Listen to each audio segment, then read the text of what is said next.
आप लोगों ने इंसान की 3 आवश्यकताएं तो सुनी है, रोटी, कपड़ा और मकान, पर इसके अलावा अनिवार्य आवश्यकताओं में हवा और पानी, ये भी मनुष्य की अनिवार्य आवश्यकताएं हैं। हवा और पानी, आज बात करने वाले हम पानी की। हम एक ऐसी नहर की बात करने वाले हैं जो मात्र भारत की नहीं, एशिया की और सिंचाई परियोजनाओं में विश्व की सबसे बड़ी नहर है। जी हाँ, मैं बात करने वाला हूँ राजस्थान नहर और इंदिरा गांधी नहर की, जिसे राजस्थान नहर भी कहा जाता है, इंदिरा गांधी नहर को।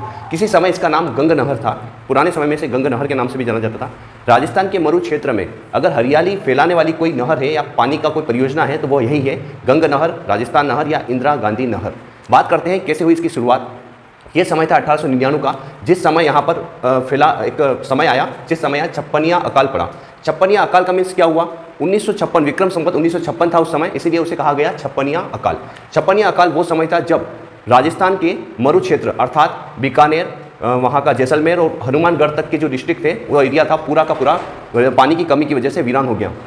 अधिकांश लोग वहाँ के उस क्षेत्र को छोड़कर जाने लगे।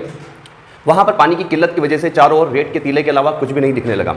उस समय वहाँ के तत्कालीन जो महाराजा थे, बीकानेर के जो साम्राज्य के महाराजा थे, उनका नाम था महाराजा गंग सिंह।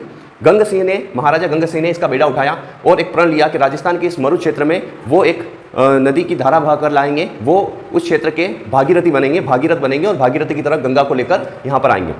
इसकी परियोजना पर कार्य किया गया, काफ़ी विस्तार के रूप में इस परियोजना पर काम किया गया, विस्तारित रूप में परियोजना पर काम किया गया। और पंजाब के हरिके बैराज डैम से, जहाँ पर सतलज और व्यास नदियों का संगम होता है, वहाँ से इस नहर की शुरुआत की गई। इस नहर में पानी सतलज और व्यास नदियों के संगम से ही प्राप्त होता है, जिसे हरिके बैराज डैम पंजाब में स्थित है कहा जाता है।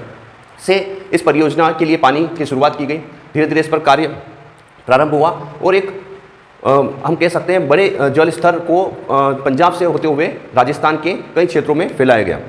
इस परियोजना की अगर नहर की कुल लंबाई की बात करें तो 649 किलोमीटर की नहर फैली हुई है, मुख्य नहर। इसके अलावा अगर इसकी वितरिकाओं को समेत इस नहर की लंबाई की बात करें तो लगभग 8000 से 9000 किलोमीटर की लंबाई इस नहर की आकी गई है।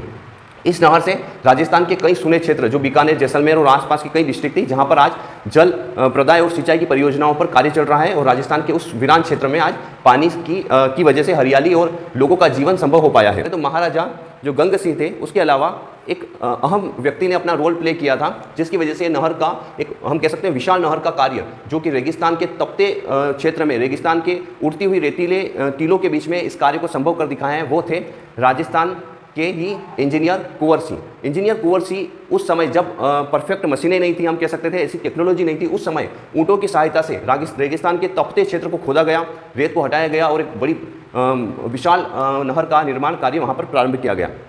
कुंवर सिंह ने इसका बेड़ा उठाया और लगातार इस पर काम किया और इस नहर को बनाकर संभव बनाया। बाद में जब हमारा देश आज़ाद हुआ तो भारत सरकार ने इस योजना पर काम किया, इसे विस्तारित किया गया। हमारे तत्कालीन गृह मंत्री ने इसका परियोजना की हम कह सकते हैं उद्घाटन किया और 1954 में इस परियोजना को वल्लभ पंत जो थे हमारे उस समय के गृह मंत्री थे, उन्होंने इसका उद्घाटन किया। इसके बाद इसे विस्तारित किया गया और राजस्थान के कई जिलों में फैलाया गया, ताकि राजस्थान के उस सुने क्षेत्र में जो हम कह सकते हैं थार का मरुस्थल वाला सुना क्षेत्र है, वहाँ पर पानी भी पहुँचना संभव हो पाया। इस नहर को 1984 में इंदिरा गांधी के नाम से इस नहर का नया नाम इंदिरा गांधी नहर कर दिया गया। आज ये नहर राजस्थान के बड़े क्षेत्र, बड़े भूभाग को और पंजाब के कई क्षेत्रों को जल प्रदाय और सिंचाई परियोजना और अन्य कार्यों के लिए पानी प्रदान कर रही है। आज बात करी हमने राजस्थान नहर के बारे में। ऐसे ही तथ्यों, महत्वपूर्ण क्लासेस के लिए और विभिन्न प्रकार के एग्जामों की प्रिपरेशन की तैयारी के लिए मिलने वाले फायदे के लिए हमें सब्सक्राइब करें और डिस्क्रिप्शन में दी गई हमारी व्हाट्सअप लिंक को आप क्लिक करके हमारे कोचिंग के व्हाट्सअप ग्रुप में और व्हाट्सअप चैनल से जुड़ सकते हैं, जहां पर आपको विभिन्न नोट्स, फ्री PDF और विभिन्न एग्जाम की तैयारी के लिए प्रॉपर गाइडेंस मिल पाएगा। अधिक से अधिक लाइक करें, सब्सक्राइब करें। जय हिंद, जय भारत।